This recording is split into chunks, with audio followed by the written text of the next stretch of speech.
আমার বন্ধুগণ, কথাগুলো শুনেন কি বলতে চাই। পরিবারকে সুন্দর করেন, কেমনে পরিবার সুন্দর করবেন কথাগুলো শুনেন। আমার নবী আখিরি জামানার পয়গম্বর, সরকারে কায়নাত, দু জাহানের সরদার, নবী রহমত জনাবে মুহাম্মদুর রাসূলুল্লাহ সাল্লাল্লাহু আলাইহি ওয়াসাল্লাম দ্বীনের দাওয়াত দিতে বাহিরে যেতেন। আমার মায়েরা বোনেরা গভীর মনোযোগ দিয়ে শোনেন। আল্লাহর নবী দ্বীনের দাওয়াত দিতে বাহিরে যেতেন। ঘরের ভিতরে আসবার পরে দাওয়াত দিতে যত কষ্ট হয় না কেন, মানুষ যত কষ্টই দেয় না কেন, গালি দেয় না কেন, যত কষ্টই পড়ুক না কেন, ঘরের ভিতরে এসে খাদিজার চেহারার দিকে তাকালে নবীজির সবগুলা কষ্ট দূর হয়ে যায়। নবীজি যখন দ্বীনের দাওয়াত দেন, মা খাদিজাতুল কুবরার বয়স তখন 70-এর কাছাকাছি। নবীজির বয়স তখন 40-এর কিছু পরে। নবীজি বলতেন, খাদিজা, এই বৃদ্ধা বয়সে তুমি আমার জন্য এত কষ্ট করবার প্রয়োজন নাই। কষ্ট করে করে গারে হেরায় নবীজির জন্য খাবার নিয়ে যেতেন। গভীর রাত্রে দরজায় দাঁড়িয়ে থাকতেন। সারাদিন নবীজি কাজ করে সে দ্বীনের দাওয়াত দিয়েছে। দরজায় যখন হাত দিয়ে নক করে বলতেন, খাদিজা, একবার ডাক দিতে দেরি হতো, দুটা দরজার পাট খুলে যেতে দেরি হতো না। আমার নবীজি বলতেন, খাদিজা রে, ও খাদিজা, তুমি কি রাত্রে ঘুমাও না? খাদিজা বলতেন, স্বামী রে, দ্বীনের দাওয়াত নিয়ে আপনি বাহিরে যান, আমি যদি ঘুমায়া যাই আপনাকে জীবনে কোনো সাপোর্ট সহযোগিতা করতে পারলাম না, এই জন্যে আমি ঘুমাই না। একসাথে আপনাকে নিয়ে খেতে চাই, আপনার সঙ্গে থাকতে চাই। এইভাবে দিন চলতে লাগলো, এইভাবে দিন চলতে লাগলো। শুনেন কি বলতে চাই। একদিন নবীজি দ্বীনের দাওয়াত দিয়ে ঘরের ভিতরে আসলেন। এসে দেখেন মা খাদিজাতুল কুবরা কাঁদতেছেন, শুয়ে আছেন, উঠতে পারতেছেন না, কাঁদতেছেন। নবীজি মাথায় হাত দিয়ে দেখেন জ্বর অনেক বেশি। নবীজি ডাক দিয়ে বলেন, খাদিজা, তোমার কি হয়েছে? ভাঙ্গা গলায় বলছেন, স্বামী, অসুস্থতা বেড়ে গিয়েছে। আমার মন বলছে নিশ্চয় আমি আর বাঁচব না, আমি মরে যেতে পারি, দুনিয়ার জমিন থেকে বিদায় নিয়ে চলে যেতে পারি। স্বামী, কতদিন আপনার ঘর সংসার করেছি, না জানি কত বেয়াদবি করে ফেলেছি, কোন জায়গায় জানি আপনার হক আদায় করতে পারি নাই। কিয়ামতের দিনে আল্লাহর আদালতে আমি তো আসামি হয়ে যাব। ও স্বামী, আমি হয়তো ইন্তেকাল করব, বাঁচব না, আমার বাচ্চাগুলাকে আপনি দেখে রাখবেন। কিন্তু সব থেকে বেশি কষ্ট হয় আমি খাদিজা যদি মরে যাই। কে আছে যে আপনাকে দেখবে, ঘরে আসলে সাপোর্ট দিবে? কেউ নাই। আপনার মনের ব্যথাগুলা কার কাছে বলবেন? এই জন্যে আমার বড় কষ্ট হয়। দিনের দাওয়াত মানুষ কত কথা বলে, ঘরে আসলে খুশি হয়ে যান।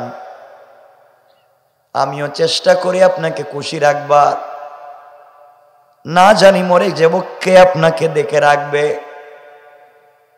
এইভাবে যখন খাদিজাতুল কুবরা কাঁদতেছেন, নবীজিকে ডাক দিয়া বলছেন, ইয়া রাসূলুল্লাহ, একটু আমার কাছে আসেন। নবীজি খাদিজার কাছে পৌঁছে গেলেন, হাত জড়াইয়া ধরলেন। খাদিজা আমার নবীর হাতে চুম্বন করলেন, ডাক দিয়া বলছেন, স্বামী রে, স্ত্রী হিসাবে আপনার হক আমি আদায় করতে পারি না। অনেক ভুল হয়েছে, অপরাধ হয়েছে, অন্যায় হয়েছে। ইন্তেকালের আগে আপনাকে বলছি, আপনি আমাকে ক্ষমা করে দিবেন। আমার নবীজি কপালে চুম্বন করে ডাক দিয়ে বলছেন, খাদিজা, তোমাকে স্ত্রী হিসাবে পাওয়ার পরে আমি নবীজি সব ভুলে গিয়েছি। বাবা নাই, আমার মাও নাই, আমার ভাই নাই, আমার বোন নাই, দুনিয়ার জমিনে আমার কেউ নাই। সব কষ্ট ভুলে গিয়েছি। যখন ঘরে আসতাম তোমাকে দেখতাম, আদর ভালোবাসা আর যত্নে যখন তুমি আমাকে বেষ্টনার আবদ্ধ করে ফেলতে, আমি সব কষ্ট ভুলে গিয়েছি। আমি স্বামী হিসাবে তোমার হক ঠিক মতো আদায় করতে পারিনি। তুমি ছিলা মক্কার সব থেকে বড় শিল্পপতি নারী, তুমি ছিলে এই মদিনার সব থেকে বড় ধনাঢ্য নারী। তোমার ব্যবসায় মক্কার মানুষ টাকা দিয়ে ব্যবসা করত। আমি তোমাকে বিয়ে করার পরে, আবার ঘরে আসার পরে সবগুলা সম্পত্তি ইসলামের জন্য ব্যয় করেছ। 2 বেলা খাবার দিতে পারি নাই, মাসের পর মাস ঘরের চুলে আগুন জ্বালাতে পারিনি, জীবনে একটা সুন্দর জামা তোমাকে দিতে পারলাম না, ভালো একটা ঘরে তোমাকে রাখতে পারলাম না রে স্ত্রী। আমি স্বামী হিসাবে তোমার হক আদায় করতে পারি নাই। কিয়ামতের দিনে আল্লাহর আদালতে তুমি আমাকে আসামি বানাইও না। খাদিজা বলছেন, স্বামী এমন কথা বলবেন না। আমি ইন্তেকালের আগে আপনাকে কয়েকটা ওসিয়ত করতে চাই, আপনি কি আমার কথাগুলো মানবেন? নবীজি বলছেন, খাদিজা, আমার কলিজাও যদি বলো দিতে পারি। তোমাকে এতটুকুন ভালো আমি বাসি, কারণ আমি শুধু ভালোবাসি এটা বলবো না রে খাদিজা, আল্লাহ পাকও তোমাকে ভালোবেসে বারবার সালাম দিয়েছে। এবার খাদিজাতুল কুবরা ডাক দিয়ে বলছেন, স্বামী রে, আমি তোমার কাছে ইন্তেকালের আগে গাড়ি চাই না, বাড়ি চাই না, সম্পত্তি চাই না, দামি কোনো জিনিস চাই না। কয়েকটা কথা মাত্র বলতে চাই স্বামী। নবীজি বললেন, খাদিজা এবার বলো কি বলবা? খাদিজা বলতে লাগলেন, ইয়া রাসূলুল্লাহ, ইয়া হাবিবাল্লাহ, ও পয়গম্বর আরবি, কলিজার টুকরা স্বামী হাবিবুল্লাহ, 1 নাম্বার ওসিয়ত, আমি যদি ইন্তেকাল করি, দুনিয়ার কোন মানুষকে দিয়ে আপনি আমার গোসল করায়েন না, আপনি নিজের হাতে আমাকে গোসল করায়েন। আমার জীবনে কতদিন আপনাকে নিজের হাতে গোসল করিয়েছি, আপনার ঘরে আসার পরে কোনদিন আপনাকে নিজের হাতে গোসল করতে দেইনি। আমি আমার হাত দিয়ে আপনাকে গোসল করিয়েছি। স্বামী রে, ইন্তেকালের আগে আমি আপনার কাছে ওসিয়ত করে যাই, আমি খাদিজা মরে গেলে আপনি আমাকে গোসল করাইয়া দিয়েন। নবীজি বললেন, বলো তো আমি গোসল করালে কি হবে? এবার খাদিজা ডাক দিয়ে বলছেন, স্বামী, আপনি যদি আমাকে গোসল করান, আপনার 2টা হাতের বড় দাম আছে, আপনার 2টা হাত যদি আমার বডিতে লেগে যায়, আমার বিশ্বাস এই বডিকে আল্লাহ জাহান্নামের আগুন দিয়ে জ্বালাবে না। নবীজি কানলেন আর বললেন, খাদিজা, তুমি বলেছো, তোমার কথা কি আমি মেনে নিলাম, অবশ্যই পালন করব। বলো তো তুমি আর কি বলতে চাও? খাদিজা এবার কাঁদতে কাঁদতে বলছেন, স্বামী আমার, আপনার কাছে আমার 2 নাম্বার চাওয়া, আমি মরে গেলে পৃথিবীর কোনো দামি কাপড় দিয়ে আপনি আমার কাফনের ব্যবস্থা করবেন না। আমি আপনার কাছে কাবার গিলাফও চাই না, পৃথিবীর দামি কোনো কাপড় আপনার কাছে চাই না। ও পয়গম্বর আরবি, ও আমার স্বামী, আপনার পরনের একটা জুব্বা, আপনার পরনের একটা পাঞ্জাবি, যেটা পরে আপনি দ্বীনের দাওয়াত দিয়েছেন, এমন একটা পুরাতন জুব্বা আমার গায়ে আপনি দিয়ে দিয়েন। আপনার পরনের জুব্বা দিয়ে আপনি আমার কাফনের ব্যবস্থা করে দিয়েন।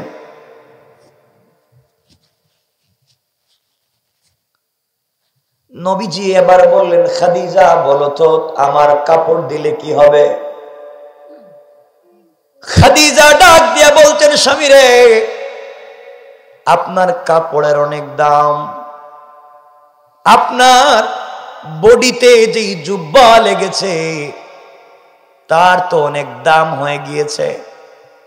আপনার কাপড় দিয়ে যদি আমাকে কাফন পরাইয়া দেন, আমার বিশ্বাস ফেরেশতারা এই কাপড়ে আঘাত করবে না। এবার নবীজি বললেন, খাদিজা মেনে নিলাম, আর কি চাও? এবার খাদিজা বললেন, স্বামী আমার, আমাকে যখন আপনারা সবাই নামাজ পড়াইয়া কবরে রাখবেন, ওই সময় তো আতর সেন্ট ব্যবহার করবেন, দামি দামি সুগন্ধি লাগাবেন। স্বামী পায়ে ধরে কোনো সুগন্ধি লাগবে না। আপনি কাজ করতে করতে যখন ঘেমে যাইতেন, আপনার শরীর থেকে যখন ঘামের ফোঁটা পড়তো, ওগুলাকে আমি একটা শিশির ভিতরে বোতলে জমা করে রেখেছি। ও স্বামী, আমি মরে গেলে আমার কাফনের কাপড়ে আপনার শরীরের গাম লাগাইয়া দিবেন। আল্লাহু আকবার বলেন, আল্লাহু আকবার। ওটা লাগাইয়া দিবেন। আমার মন বলছে আমার কবরটা জান্নাতুল ফিরদাউসের মিশকে আম্বরের গ্রান হয়ে যাবে। আমি কবরে গিয়েও আপনার শরীরের গন্ধ পাবো।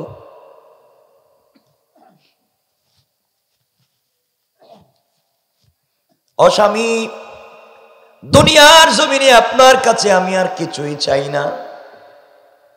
নবীজি বললেন, খাদিজা এত ভালোবাসো বুঝিনি। এবার খাদিজা বলছেন, স্বামী আমার আরো কথা বাকি আছে, কি বলতে চাও?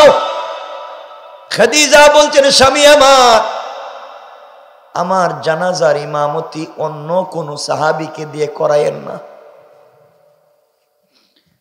আমার জানাজার ইমামতি আপনি নিজে ইমামতি করবেন। নবীজি বললেন, কেন খাদিজা আমাকে বলো। খাদিজা বলছেন, স্বামী আমার, আপনি যখন আমার লাশের সামনে দাঁড়াইয়া আমার জানাজার ইমামতি করবেন, তখন খাদিজার সঙ্গে কাটানো অনেক স্মৃতি আপনার মনে পড়বে। আমার কোন স্মৃতি মনে পড়ে আপনি যদি চোখ থেকে পানি ছেড়ে দেন, আমার বিশ্বাস আপনার ওই এক ফোঁটা চোখের পানির কারণে আল্লাহ জাহান্নাম হারাম করে দিবে।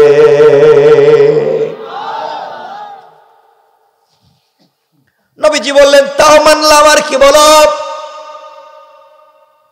এবার খাদিজা বলছেন, স্বামী আমার, কত রাত্র আপনাকে ছাড়া আমি ঘুমাই নাই, রাত্র হয়ে গেলে আপনাকে জড়াইয়া আমি ঘুমাইতাম। ও স্বামী, আমি মরে গেলে কবরে আপনার কুলে করে আমাকে নামাইয়েন, আপনি আপনার হাত দিয়ে আমাকে কবরে রাইখা দিয়ে। বুঝা গেল স্বামী তার স্ত্রীর উপরে খুশি। আর কোন স্বামী যদি তার স্ত্রীর উপরে খুশি হয়ে যায়, রব বলেছেন তার জন্য 8টা জান্নাতের দরওয়াজা খুলে যায়। নবীজি বললেন, খাদিজা তাও মেনে নিলাম। এবার খাদিজা বলছেন, শেষ ওসিয়ত। এরপরে আপনাকে আর কিছুই বলবো না। আপনি চাইলে আমার কথাটা রাখতে পারেন। নবীজি বললেন, খাদিজা কি বলতে চাও? খাদিজা ডাক দিয়া বলছেন, স্বামী আমার, জীবনে কোনো বিপদে পড়ে গেলে আপনার কাছে গিয়েছি। আপনিই না বলেছেন কবরে কারো পরিচয় চলে না। আপনিই না বলেছেন কবর বড় কঠিন একটা ভয়ঙ্কর জায়গা। ও স্বামী, আপনার কাছে আমি জানতে চাই, আপনি বলেছেন কবরের প্রশ্ন বড় ভয়ঙ্কর হবে, কেউ জবাব পর্যন্ত দিতে পারবে না। জীবনে আপনার কাছে আমি কিছুই চাইনি। জীবন যৌবন সম্পদ সব বিসর্জন আপনার জন্য করেছি। আমার শেষ ওসিয়ত, আমি যদি মরে যাই, আপনি আমাকে কবরে একা রাইখা আইসেন না। ফেরেশতাদের কবরের প্রশ্নের জবাব আমি দিতে পারবো না। পয়গম্বরে আরবি, আপনি একটা বার বলেন না, আমার পক্ষ থেকে আপনি প্রশ্নের জবাবগুলা দেবেন ফেরেশতাদের।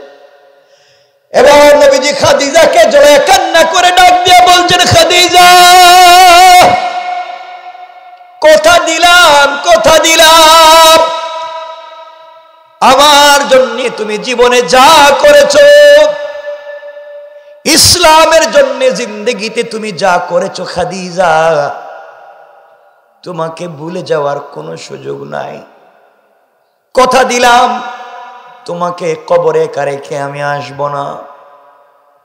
অবশ্যই কবরের পাড়ে বসে তোমার প্রশ্নের জবাব দিব। চিন্তা করেন কেমন স্বামী, কেমন স্ত্রী, কেমন ভালোবাসা। লম্বা কথা শেষ করে দিতে চাই। এক পর্যায়ে মা খাদিজাতুল কুবরা ইন্তেকাল করেছেন। নবীজি নিজের হাতে গোসল করালেন, নবীজি নিজের হাতে কাফন পরালেন,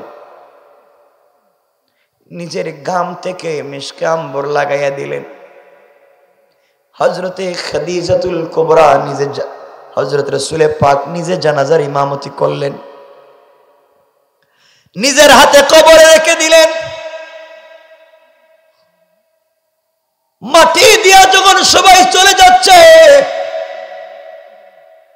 নবীজি খাদিজার কবরের পাশে বৈশা বৈশা কাঁদতেছে। সাহাবায়ে কেরাম কাঁদছেন।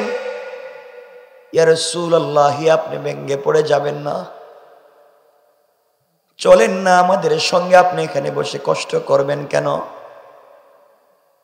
নবীজি বললেন, যাও রে, তোমরা যাও, আমি আমার খাদিজার সঙ্গে কথা দিয়েছি, তার প্রশ্নের জবাব দেব। কেমন স্বামী স্ত্রীকে কবরে শোয়া যায় না? কবরে শুয়ে আল্লাহর দিকে হাত উঠিয়ে ডাক দিয়ে বলছেন, আল্লাহ, এক এক করে সবাইকে নিয়েছো, আমি একা হয়ে গিয়েছি। নবীজি কান্দেন কিন্তু যায় না। দীর্ঘক্ষণ পরে জিবরিল আমিন এসে সালাম দিয়েছেন। জিবরাইল সালাম দিয়ে বলছেন, ইয়া রাসূলুল্লাহ, ইয়া হাবিবাল্লাহ, আপনি এখানে কি করেন? নবীজি বলছেন, ও জিবরাইল, আমি কবর থেকে যাব না, খাদিজার প্রশ্নের জবাব না দেওয়া পর্যন্ত যেতে চাই না।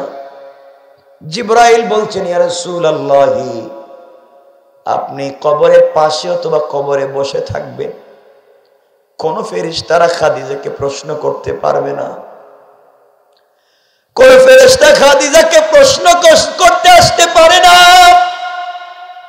আওয়াজ হয়েছে, আওয়াজ হয়েছে, জিবরাইল, আমার বন্ধুকে জানাইয়া দাও, খাদিজার কবরের পাশে বসে কষ্ট করবার দরকার নাই, খাদিজার প্রশ্নের জবাবের জন্য কষ্টের দরকার নাই। আমি আল্লাহ আরশে আজিম থেকে খাদিজার প্রশ্নের জবাবের জিম্মাদার হয়ে গেলাম। আল্লাহু আকবার বলে। বান্দা যখন ফজরের সালাত পড়ে নাই, আল্লাহ রাব্বুল ইজ্জতুল জালালের কাছে ফেরেশতারা রিপোর্ট করে, আল্লাহ ফজরের সালাত পড়ে নাই, কি করব? আল্লাহ বলছেন, দেখ রে, আমার নিজের হাত দিয়ে বানাইছি, বড় ভালোবেসে বানাইছি, তোমরা আমল নামায় গুনাহ লেখো না।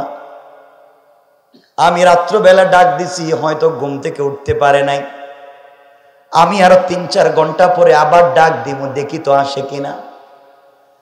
রব দুপুর বেলা আবার ডাক দিয়ে বলছেন, বান্দা হাইয়া আলাল ফালাহ, ও বান্দা সারাদিন কত জায়গায় কল্যাণ খুঁজেছ, কোন জায়গায় কল্যাণ নাই, একমাত্র কেবলমাত্র শুধুমাত্র কল্যাণ আমার কাছে বান্দায়। জোহরের সালাতেও যখন বান্দা যায় না, ফেরেশতারা আল্লাহর কাছে জিজ্ঞাসা করে, আল্লাহ তো জোহরের নামাজও আসে নাই। রব বললেন, সাবধান, কিছু লেখো না, দেখি আবার ডাক দিব বিকাল বেলা, আবার ডেকে দেখি আমার বান্দা আসে কিনা। আবার রব ডাক দিয়েছে, হাইয়া আলাল ফালাহ। বান্দা আসরের সালাতে যায় নাই, দোকানে ব্যবসা হচ্ছিল, যায় নাই, বন্ধু বান্ধবদেরকে নিয়ে মাঠে খেলা করতেছিল, যায় নাই। ফেরেশতারা বলছে, আল্লাহ আবার তো ডাকলেন, আসলো না, এখন কি করব বলেন?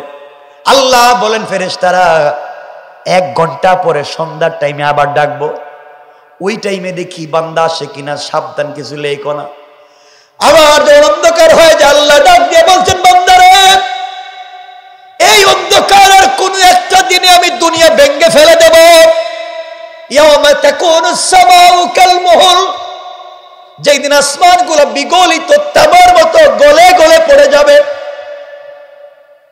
আল্লাহ বললেন, ওয়া তাকুনুল জিবালু কাল আইহিন, যেই দিন পাহাড়গুলো রঙিন সুতার মতো উড়ে যাবে। ও বান্দা, ওইটা কিন্তু মাগরিবের টাইম হবে, তুমি তাড়াতাড়ি মসজিদে আসো। বান্দা ওই টাইমে মসজিদে যায় নাই, ইশার সালাতের সময় যায় নাই। ফেরেশতারা বলছে, আল্লাহ এবার কি করব? আল্লাহ তুমি বলো, এর সিকিউরিটির ব্যবস্থা করব কিনা। আল্লাহ বলেন, ফেরেশতারা সারাদিন ডাকলাম, আমায় ডাকায় সাড়া দিল না, আমি তো তার অভিভাবক, রাগ করতে পারি না। আমার বান্দা রাত্র যদি ঘুমাইয়া যায়, তার নাক খোলা, কান খোলা, মুখ খোলা, শরীরে আরো কত জায়গা দিয়ে ছিদ্র আছে, যে কোনো সময় যে কোনো পোকা ঢুকে যাবে, আমার বান্দাকে কষ্ট দিবে।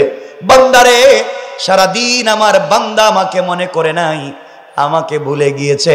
আমি রাত্রবেলা তাকে ভুলে যেতে পারি না। বান্দা ভুলে গিয়েছি ঠিকই, কিন্তু আমি ভুলবো না।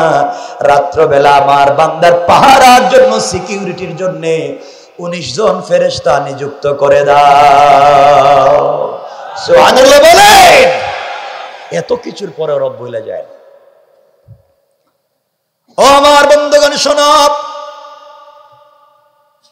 এইভাবে যখন বান্দা আল্লাহকে ভুলে যায়, জিন্দেগির কোন একটা সময় যদি আল্লাহকে চিনতে পারে, আর আজকের রাত্রের মতো এই স্পোর্টিং ক্লাব, এই যে ইয়াংস্টার স্পোর্টিং ক্লাবের ভাইরা, তোদেরকে বলছি, আজকের রাত্রে কোন একটা বান্দা যদি চোখের পানি ছেড়ে সেজদায় পড়ে যায়, কান্না করে, সেজদায় গিয়ে পড়ে যখন কোন বান্দা বলে সুবহান আল্লাহ, ফেরেশতাদেরকে বলেন, ফেরেশতা ওই ইয়াংস্টারের যুবকেরা কি বলছে? আল্লাহ ও বলছে সুবহান, তুমি নাকি পবিত্র। আল্লাহ বললেন, ওরা কি আমারে দেখছে? আয় আল্লাহ তাআলা আপনাকে দেখে নাই, না দেখে বলছে আপনি পবিত্র। আল্লাহ বললেন, ও ফেরেশতারা সাব্বাহতানি, অবশ্যই আমি আল্লাহ পবিত্র।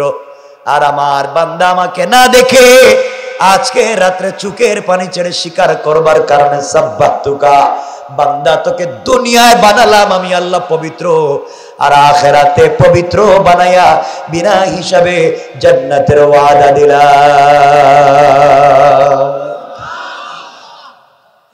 বান্দা যখন সেজদায় গিয়ে পড়ে, আলাপ ফেরেশতাদেরকে আল্লাহ জিজ্ঞাসা করেন, বান্দারে কি বলছে? আল্লাহ বলছে, আলা তুমি নাকি বড়। আল্লাহ বলছেন এতদিন তো নিজেকে বড় মনে করছে, আজকে আমারে বড় মনে করলো। বুঝতে পেরেছি বান্দা তার ভুল বুঝতে পেরেছে। ও ফেরেশতারা, এতদিন পরে আমার বান্দা যেহেতু আমাকে চিনলো, আলাইতানি, অবশ্যই আমি বড়। আর আমার বান্দা আজকের দিনে আমাকে আল্লাহ বলে স্বীকার করবার কারণে আলাইতুকা, বান্দা তোকে দুনিয়ায় বানাইয়া দিলাম বড়, আর আখিরাতে বড় বানাইয়া অনেক অনেক পয়গম্বরদের আগে জান্নাতের ওয়াদা দিলাম। সুবহানাল্লাহ বলে। কেমন রব! ভাই শোনো, কি বলতে চাই শোনো।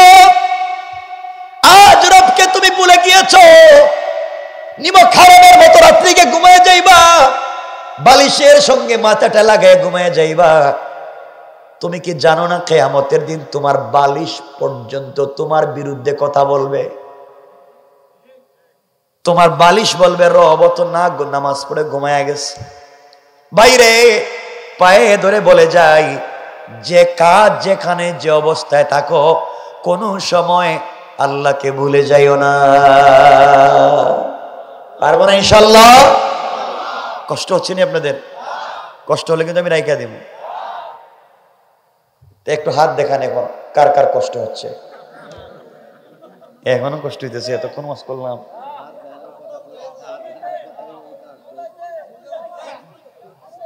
কষ্ট হইছে না ভুল হইছে? বারবার ভুল হয়ে যায়। সবার বয়স কি এক সমান হয়ে গেছে নাকি?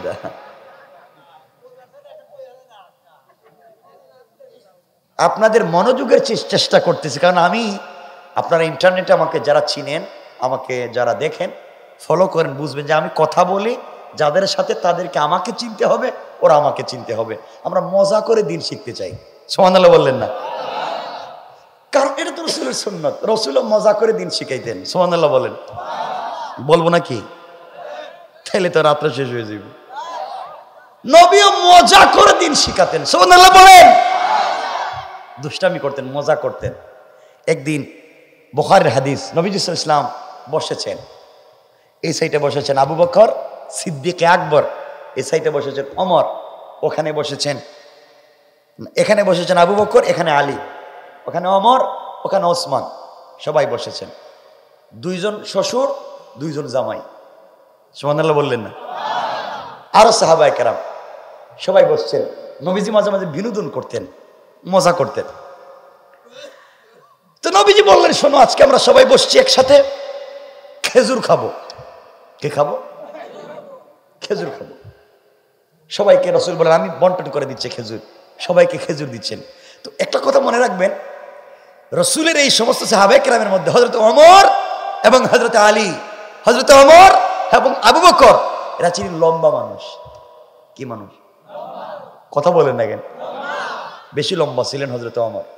আর আলী কাররামাল্লাহু ওয়াজহা, তিনি ছিলেন বাইট্টা, খাটো মানুষ।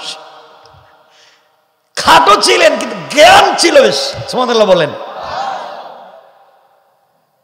এজন্য ওমর এবং আবু বকর মাঝে মাঝে বলতেন, লানা লাউ কানা আলিফ লাম। লানা লিখতে লাম নুন আলিফ, কি হয়? লাম নুন আলিফ লানা। তারা বলতেন লামও লম্বা আলিফও লম্বা, নুন মধ্যখানে পড়ে রয়েছে। তারা বুঝাইতে চাইছেন আমরা দুজন লম্বা লম্বা আলিফ লাম, আর আলী এই ফুটা। সুবহানাল্লাহ বললেন না? তারা বলতেন লানাত যদি নুনের ডাইনে বামে আলিফ লাম না থাকতো, নুনের অস্তিত্ব থাকতো না। মানে এইভাবে তারা আলীর সাথে লাগতেন। তো আলী কি ছাইড়া দেওয়ার মানুষ? আলী বলতেন লাউ কানা নুন বাইনাল আলিফ ওয়াল লাম, যদি আলিফ লামের মধ্যখানে আমার মতো বাইটটা নুন না থাকতো, লাখানা লা, তোমরা হয়ে যাইতা না। সুবহানাল্লাহ বললেন না? আমি যদি মধ্যখানে না থাকতাম, তাহলে লাম আলিফ জবর লা, মানে কিচ্ছু নাই। এইভাবে তারা একটু মজা করতেন। তো নবী ইসলাম বসছেন, সবাই রে নিয়ে খেজুর দিচ্ছেন, সবাই রে খেজুর খাচ্ছেন, মজা করে খেজুর খাচ্ছেন। কি সুন্দর দস্তরখান, নবীজি বসা, সুবহানাল্লাহ। যে রাসূলের চেহারার দিকে তাকালে চন্দ্র সূর্যের আলো ফেল হয়ে যায়, সে রাসূল বসা। নবীজি বলেন মধ্যখানে হঠাৎ, এই খেজুর খাওয়া থামাও। সাহাবায়ে কেরাম বলেন, কি রে? নবীজি থামাতে বললেন কিনা, সবাই থামালেন। নবীজি বলেন, শোনো, সবাই তো খাচ্ছি মজা করে, কিন্তু লজ্জা শরম তো কিছু থাকা দরকার তোমাদের। আবু বকর চিন্তা করেন, এই কাজ তো জিন্দেগি তো রাসূল এভাবে কথা কম নাই। কি হইল আজকে? লজ্জা শরম তো থাকা দরকার। আমার সামনে বসছো, খেজুর খাচ্ছ, এত বড় পেটু, যার সামনে যত বেশি খেজুরের বিচি আর দানা, সে তত বড় পেটু। আমার সামনে বসে এত বেশি খাও, লজ্জা হয় না? সাহাবায়ে কেরাম তো আশ্চর্য, খেজুর থইয়া চিন্তা করছেন, এত বড় পেটু এটা কেডা, রসুলের সামনে বসে বেশি বেশি খায়। সবাই খুঁজতেছে কার সামনে কি আছে, খুঁজতে খুঁজতে দেখে হযরত আলীর সামনে খেজুরের বিচি আর দানার স্তূপ হয়ে গেছে। ওমর বলছেন, বুঝছিলাম এই বাইটটাটা বেশি খাইতেছে, এ তো বাইটটার ওরা বেশি খায়। আবু বকর, কোন লজ্জার তো একটা বিষয় আছে, এখানে শ্বশুর বসা, জামাই বসা, আর আলী কামটা করলো কি? আলী তো ছাইড়া দেওয়ার মানুষ না, আবু তালেবের ছেলে, ছাইড়া দেওয়ার মানুষ না, আবু তালেবের ছেলে, রাসূলের চাচাতো ভাই, সাইয়্যিদাতুন নিসাই আহলিল জান্নাহ, জান্নাতি মহিলাদের সরদারিনীর স্বামী, সাইয়্যিদা শাবাবি আহলিল জান্নাহ, জান্নাতি যুবকদের সরদার হাসান হুসাইনের বাপ। পড়েন না সুবহান। ছাড়িয়ে দেওয়ার মানুষ না। বলছে, ও সাহাবীরা শুনো ভাই, আমি তো পেটুক আজকে শুনলাম, আমি বেশি খাইছি, আমার সামনে বেশি খেজুরের বিচি, কিন্তু আমার চাইতেও বড় পেটুক এখানে আছে। সাহাবায়ে কেরাম চিন্তা করলেন, এটা আবার কোন পেটুক, এর চাইতে বেশি খাইছে কে? তিনি বলেন, আমি তো বেশি খেজুর খাইয়া বিচিগুলো রাখছি, দানাগুলো রাখছি, আর এমনও পেটুক আছে এখানে, খেজুরও খাইছে, বিচিও খাইছে। সুবহানাল্লাহ বললেন না? যার সামনে দেখবা বিচি নাই, বুঝবা হে খেজুরও খাইছে, দানাটাও খাইছে। সাহাবায়ে কেরাম এই কাজটা আবার কে করলো? খুঁজতে খুঁজতে দেখা যায় নবীজির সামনে একটাও বিচি নেই। সুবহানাল্লাহ বললেন না? সাহাবায়ে কেরাম বুঝলেন এবার নবীজি খেজুর খাইয়া বিচিগুলো আলীর সামনে রাখছে। আল্লাহু আকবার বলেন, আল্লাহু আকবার। কেমন ভালোবাসা ছিল তাদের, শ্বশুর আর জামাই, কি ভালোবাসা ছিল। আর আমাদের শ্বশুর জামাই কেমন? আপনাদের এই যে নদীর নাম কি? ধলেশ্বরী। নদীর পার দিয়া, চোর দিয়া আপনাদের এলাকার শ্বশুর আর জামাই হাঁটতেছে, এবার লঙ্গি উল্টাইয়া বাঁধছে, দুজন যাইতেছে রাত্রেবেলা। তো কিছু দূর যাওয়ার পর জামাই কয়, আব্বা কি হয়েছে, তোমার কাছে একটা সিগারেট আছে থাকলে দাও, আমি ওর দেখাই, তুমি ওর দেখাও। এই হলো আমাদের দেশে শ্বশুর জামাইয়ের কন্ডিশন। আল্লাহ আমাদেরকে হেফাজত করুক। আসতে বললেন কেন? কথা যত কম, ওয়াজ তত কম। কমাই দিব কিন্তু।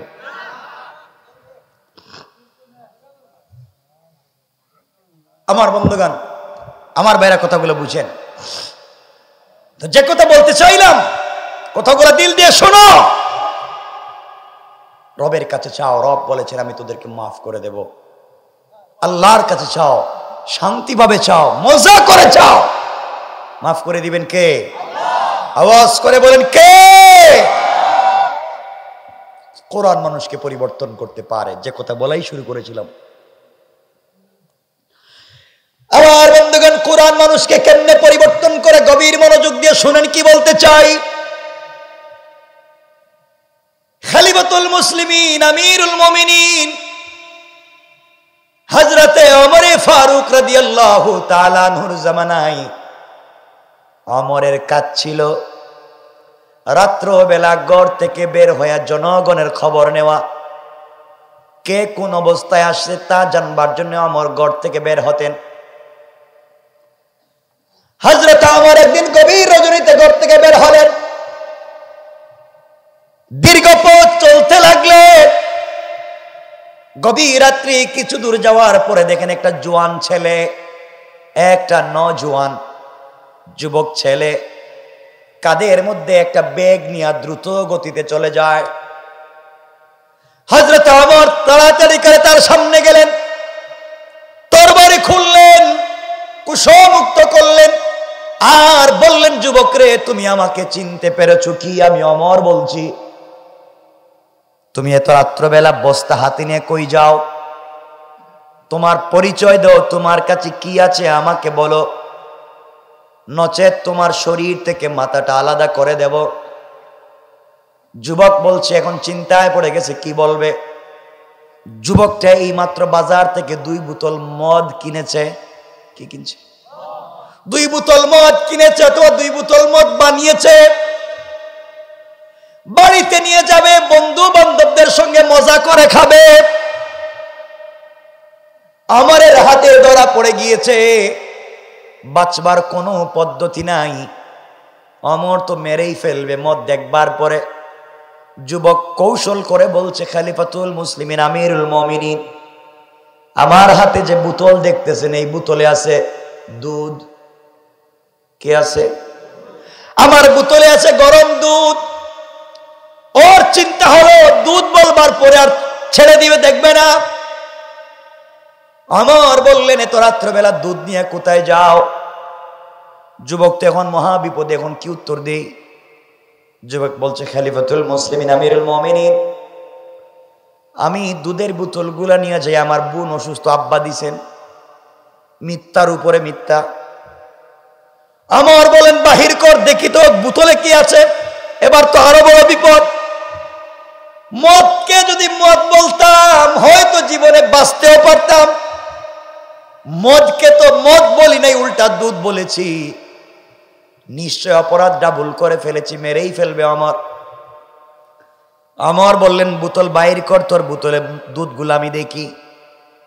যুবক এবার চোখের পানি ছেড়ে মনে মনে আল্লাহর কাছে কান্না করে তওবা করে।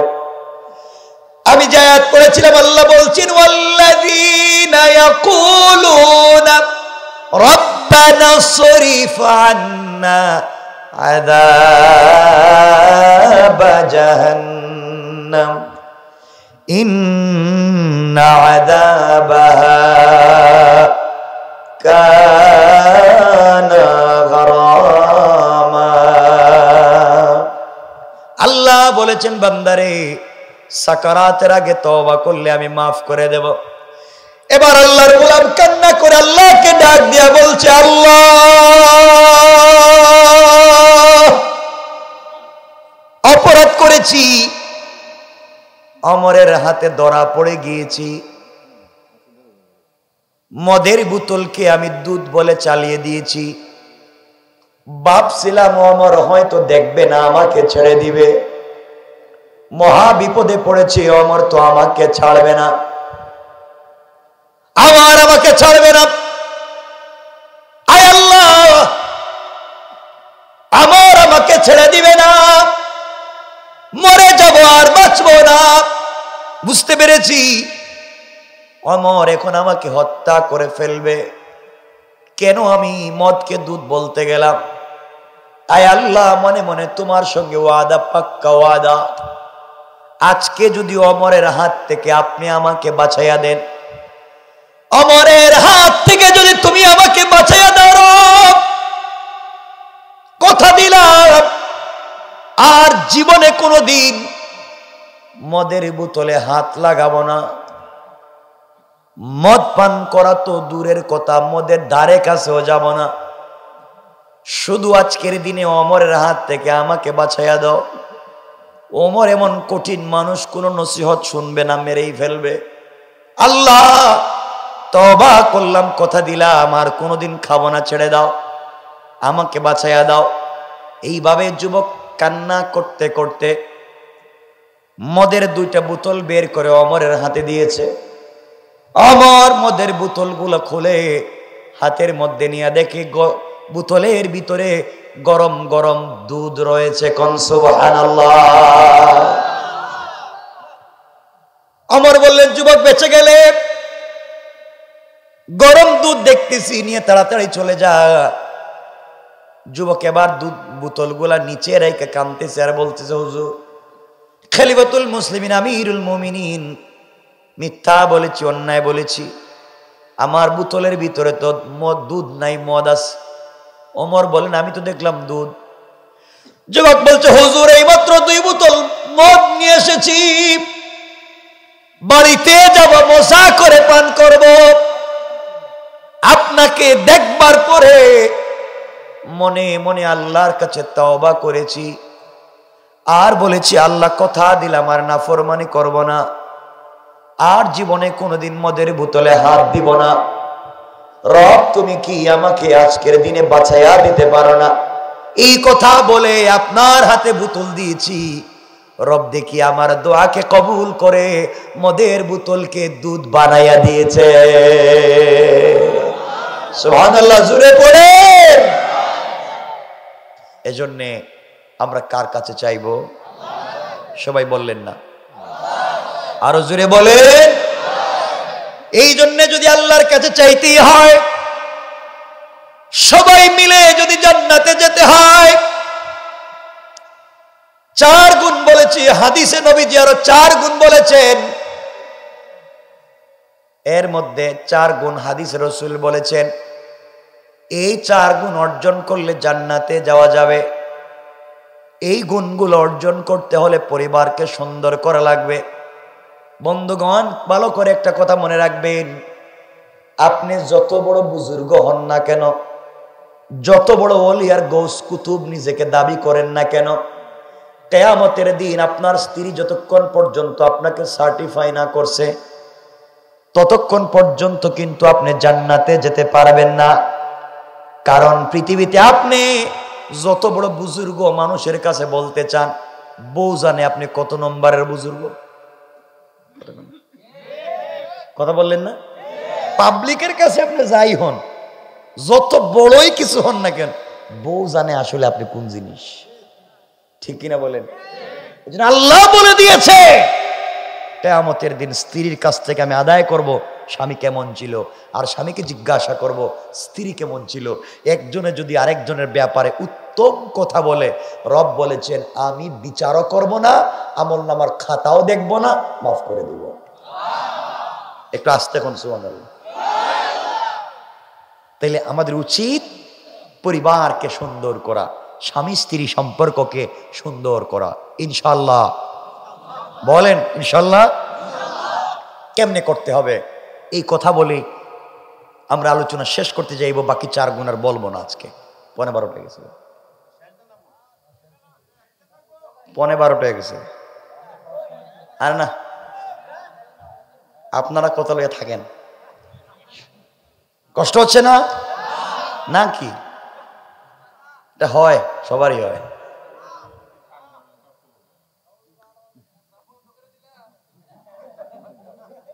প্রস্রাব একদিন বন্ধ করলে কি হবে? কিয়ামত তো সারা জিন্দগি প্রস্রাব বন্ধ থাকবে। আমার বন্ধুগণ, কথাগুলো শুনেন কি বলতে চাই। পরিবারকে সুন্দর করেন, কেমনে পরিবার সুন্দর করবেন কথাগুলো শুনেন।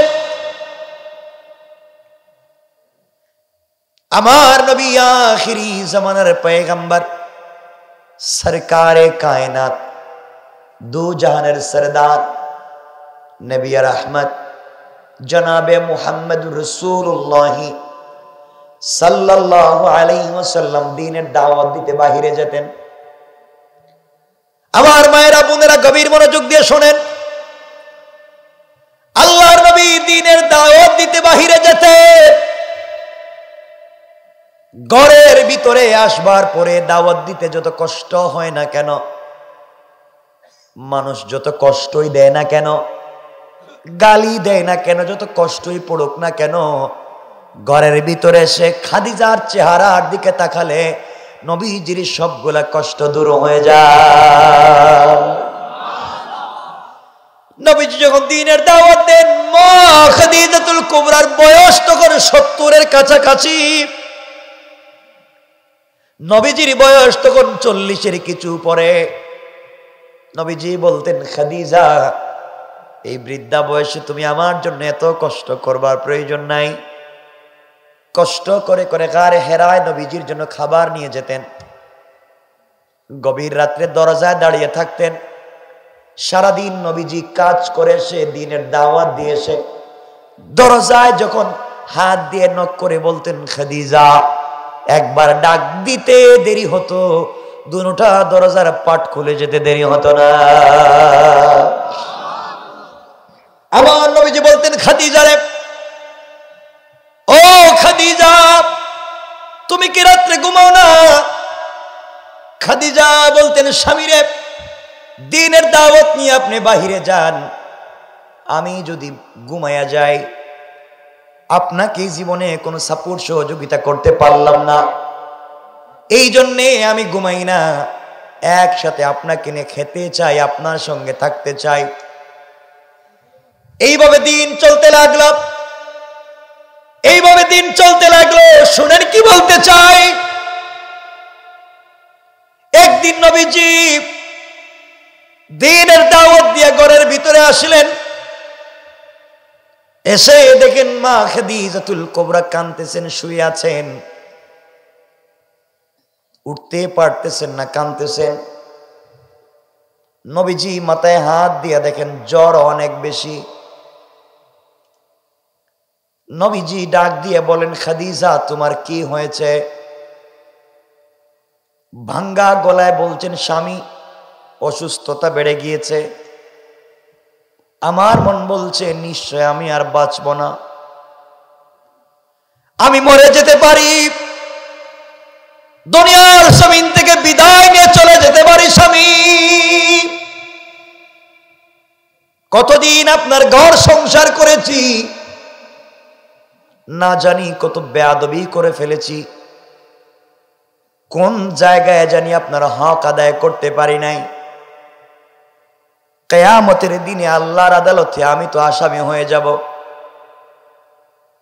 ও স্বামী, আমি হয়তো ইন্তেকাল করব, বাঁচব না, আমার বাচ্চাগুলাকে আপনি দেখে রাখবেন। কিন্তু সব থেকে বেশি কষ্ট হয় আমি খাদিজা যদি মরে যাই, কে আছে যে আপনাকে দেখবে, ঘরে আসলে সাপোর্ট দিবে? কেউ নাই। আপনার মনের ব্যথাগুলা কার কাছে বলবেন? এই জন্যে আমার বড় কষ্ট হয়। দিনের দাওয়াত মানুষ কত কথা বলে, ঘরে আসলে খুশি হয়ে যান।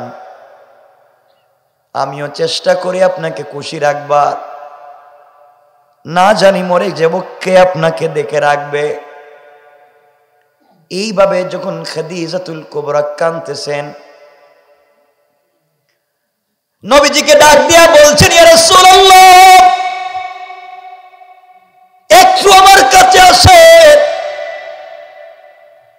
নবীজি খাদিজার কাছে পৌঁছে গেলেন, হাত জড়াইয়া ধরলেন। খাদিজা আমার নবীর হাতে চুম্বন করলেন, ডাক দিয়া বলছেন, স্বামীরে স্ত্রী হিসাবে আপনার হক আমি আদায় করতে পারি নাই, অনেক ভুল হয়েছে, অপরাধ হয়েছে, অন্যায় হয়েছে। ইন্তেকালের আগে আপনাকে বলছি, আপনি আমাকে ক্ষমা করে দিবেন। আমার নবীজি কপালে চুম্বন করে ডাক দিয়া বলছেন, খাদিজা তোমাকে স্ত্রী হিসাবে পাওয়ার পরে আমি নবীজি সব ভুলে গিয়েছি। বাবা নাই, আমার মাও নাই, আমার ভাই নাই, আমার বোন নাই, দুনিয়ার জমিনে আমার কেউ নাই, সব কষ্ট ভুলে গিয়েছি। যখন ঘরে আসতাম তোমাকে দেখতাম, আদর ভালোবাসা আর যত্নে যখন তুমি আমাকে বেষ্টনার আবদ্ধ করে ফেলতে, আমি সব কষ্ট ভুলে গিয়েছি। আমি স্বামী হিসাবে তোমার হক ঠিক মতো আদায় করতে পারিনি। তুমি ছিলা মক্কার সব থেকে বড় শিল্পপতি নারী, তুমি ছিলে এই মদিনার সব থেকে বড় ধনাঢ্য নারী। তোমার ব্যবসায় মক্কার মানুষ টাকা দিয়ে ব্যবসা করত। আমি তোমাকে বিয়ে করার পরে, আবার ঘরে আসার পরে সবগুলা সম্পত্তি ইসলামের জন্য ব্যয় করেছ। 2 বেলা খাবার দিতে পারি নাই, মাসের পর মাস ঘরের চুলে আগুন জ্বালাতে পারিনি, জীবনে একটা সুন্দর জামা তোমাকে দিতে পারলাম না, ভালো একটা ঘরে তোমাকে রাখতে পারলাম না রে স্ত্রী। আমি স্বামী হিসাবে তোমার হক আদায় করতে পারি নাই। কিয়ামতের দিনে আল্লাহর আদালতে তুমি আমাকে আসামি বানাইও না। খাদিজা বলছেন, স্বামী এমন কথা বলবেন না, আমি ইন্তেকালের আগে আপনাকে কয়েকটা ওসিয়ত করতে চাই, আপনি কি আমার কথাগুলো মানবেন? নবীজি বলছেন, খাদিজা আমার কলিজাও যদি বলে দিতে পারি, তোমাকে এতটুকুন ভালো আমি বাসি, কারণ আমি শুধু ভালোবাসি এটা বলবো না রে খাদিজা, আল্লাহ পাকও তোমাকে ভালোবেসে বারবার সালাম দিয়েছে। এবার খাদিজাতুল কুবরা ডাক দিয়ে বলছেন, স্বামী রে, আমি তোমার কাছে ইন্তেকালের আগে গাড়ি চাই না, বাড়ি চাই না, সম্পত্তি চাই না, দামি কোনো জিনিস চাই না, কয়েকটা কথা মাত্র বলতে চাই স্বামী। নবীজি বললেন, খাদিজা এবার বলো কি বলবা? খাদিজা বলতে লাগলেন, ইয়া রাসূলুল্লাহ, ইয়া হাবিবাল্লাহ, ও পয়গম্বর আরবি, কলিজার টুকরা স্বামী হাবিবুল্লাহ, এক নাম্বার ওসিয়ত, আমি যদি ইন্তেকাল করি, দুনিয়ার কোন মানুষকে দিয়ে আপনি আমার গোসল করায়েন না, আপনি নিজের হাতে আমাকে গোসল করায়েন। আমার জীবনে কতদিন আপনাকে নিজের হাতে গোসল করিয়েছি, আপনার ঘরে আসার পরে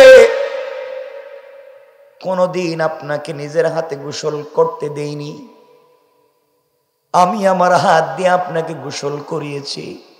স্বামী রে, ইন্তেকালের আগে আমি আপনার কাছে ওসিয়ত করে যাই, আমি খাদিজা মরে গেলে আপনি আমাকে গোসল করাইয়া দিয়েন।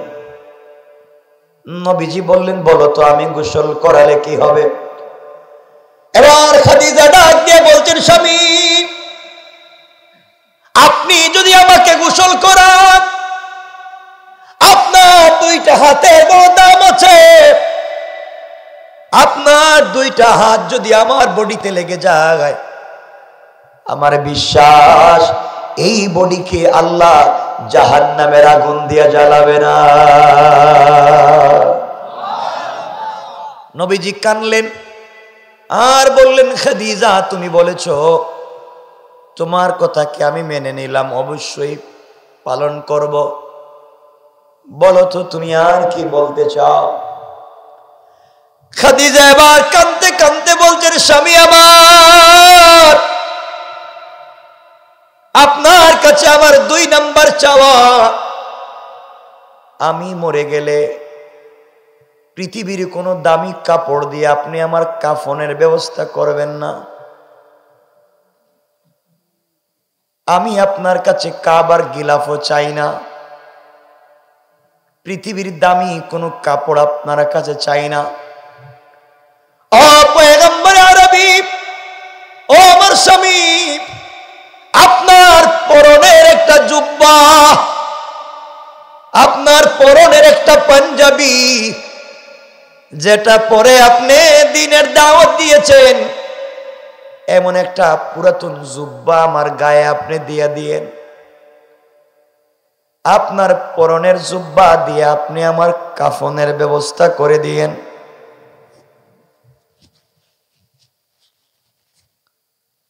নবীজি এবার বললেন, খাদিজা বলো তো আমার কাপড় দিলে কি হবে? খাদিজা ডাক দিয়া বলছেন, স্বামী রে, আপনার কাপড়ের অনেক দাম, আপনার বডিতে যেই জুব্বা লেগেছে তার তো অনেক দাম হয়ে গিয়েছে, আপনার কাপড় দিয়ে যদি আমাকে কাফন পরাইয়া দেন, আমার বিশ্বাস ফেরেশতারা এই কাপড়ে আঘাত করবে না। এবার নবীজি বললেন, খাদিজা মেনে নিলাম, আর কি চাও? এবার খাদিজা বললেন, স্বামী আমার, আমাকে যখন আপনারা সবাই নামাজ পড়াইয়া কবরে রাখবেন, ওই সময় তো আতর সেন্ট ব্যবহার করবেন, দামি দামি সুগন্ধি লাগাবেন, স্বামী পায়ে ধরে কোনো সুগন্ধি লাগবে না। আপনি কাজ করতে করতে যখন গেমে যাইতেন, আপনার শরীর থেকে যখন ঘামের ফোঁটা পড়তো, ওগুলাকে আমি একটা শিশির ভিতরে বোতলে জমা করে রেখেছি।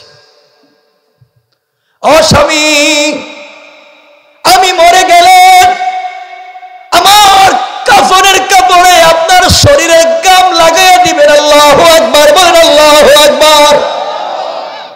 ওটা লাগাইয়া দিবেন। আমার মন বলছে আমার কবরটা জান্নাতুল ফিরদাউসের মিশকে আম্বরের গ্রান হয়ে যাবে। আমি কবরে গিয়েও আপনার শরীরের গন্ধ পাবো।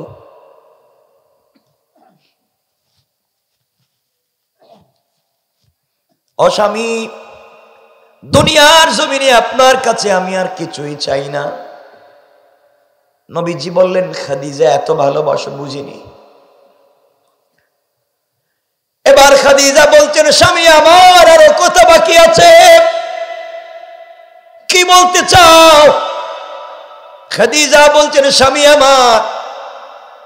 আমার জানাজার ইমামতি অন্য কোন সাহাবীকে দিয়ে করায়েন না। আমার জানাজার ইমামতি আপনি নিজে ইমামতি করবেন। নবীজি বললেন, কেন খাদিজা, আমাকে বলো। খাদিজা বলছেন, স্বামী আপনি যখন আমার লাশের সামনে দাঁড়াইয়া আমার জানাজার ইমামতি করবেন, তখন খাদিজার সঙ্গে কাটানো অনেক স্মৃতি আপনার মনে পড়বে। আমার কোন স্মৃতি মনে পড়ে আপনি যদি চোখ থেকে পানি ছেড়ে দেন, আমার বিশ্বাস আপনার ওই এক ফোঁটা চোখের পানির কারণে আল্লাহ জাহান্নাম হারাম করে দিবে।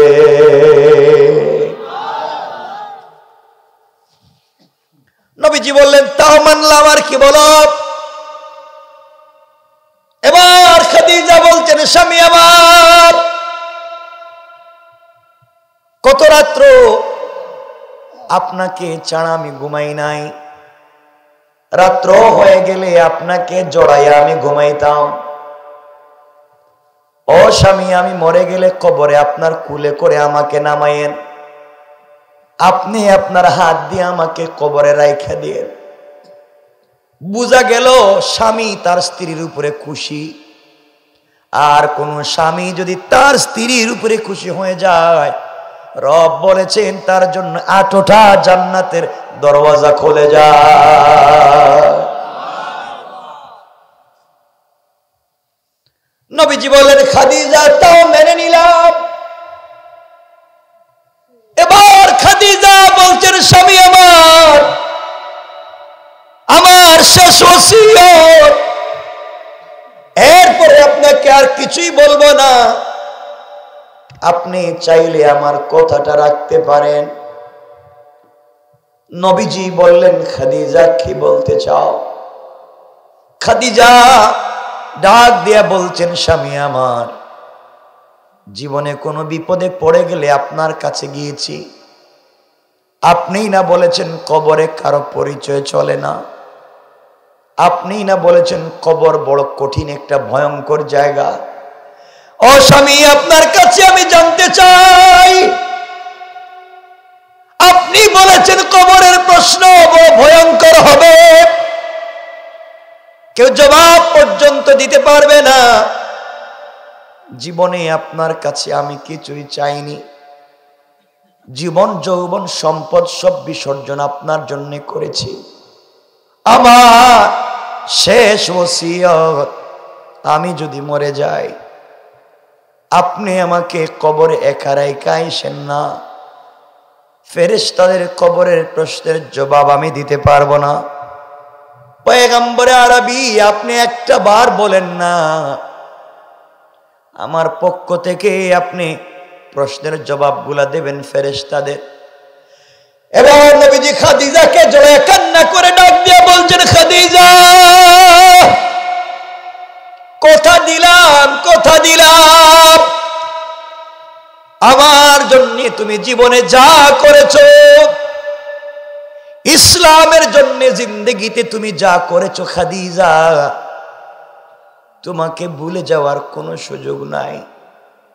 কথা দিলাম তোমাকে কবরে একা রেখে আমি আসবো না। অবশ্যই কবরের পাড়ে বসে তোমার প্রশ্নের জবাব দিব। চিন্তা করেন কেমন স্বামী, কেমন স্ত্রী, কেমন ভালোবাসা। লম্বা কথা শেষ করে দিতে চাই। এক পর্যায়ে মা খাদিজাতুল কুবরা ইন্তেকাল করেছেন। নবীজি নিজের হাতে গোসল করালেন,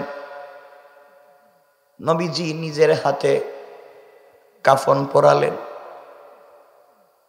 নিজের গাম থেকে মিশকে আম্বর লাগাইয়া দিলেন।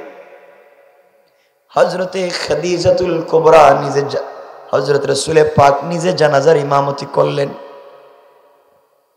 নিজের হাতে কবরে রেখে দিলেন। মাটি দিয়া যখন সবাই চলে যাচ্ছে, নবীজি খাদিজার কবরের পাশে বৈশা বৈশা কাঁদতেছে। সাহাবায়ে কেরাম কাঁদছেন। ইয়া রাসূলুল্লাহ, আপনি ভেঙ্গে পড়ে যাবেন না, চলেন না আমাদের সঙ্গে, আপনি এখানে বসে কষ্ট করবেন কেন? নবীজি বললেন, যাও রে তোমরা যাও, আমি আমার খাদিজার সঙ্গে কথা দিয়েছি, তার প্রশ্নের জবাব দেব। কেমন স্বামী স্ত্রীকে কবরে শোয়া যায় না? কবরে শুয়ে আল্লাহর দিকে হাত উঠিয়ে ডাক দিয়ে বলছেন, আল্লাহ, এক এক করে সবাইকে নিয়েছো, আমি একা হয়ে গিয়েছি। নবীজি কান্দেন কিন্তু যায় না। দীর্ঘক্ষণ পরে জিবরিল আমিন এসে সালাম দিয়েছেন। জিবরাইল সালাম দিয়ে বলছেন, ইয়া রাসূলুল্লাহ, ইয়া হাবিবাল্লাহ, আপনি এখানে কি করেন? নবীজি বলছেন, ও জিবরাইল, আমি কবর থেকে যাব না, খাদিজার প্রশ্নের জবাব না দেওয়া পর্যন্ত যেতে চাই না। জিবরাইল বলছেন, ইয়া রাসূলুল্লাহ, আপনি কবরের পাশে অথবা কবরে বসে থাকবেন, কোন ফেরেশতারা খাদিজাকে প্রশ্ন করতে পারবে না। কোন ফেরেশতা খাদিজাকে প্রশ্ন করতে আসতে পারে না। আওয়াজ হয়েছে, জিবরাইল, আমার বন্ধুকে জানাইয়া দাও, খাদিজার কবরের পাশে বসে কষ্ট করবার দরকার নাই, খাদিজার প্রশ্নের জবাবের জন্য কষ্টের দরকার নাই।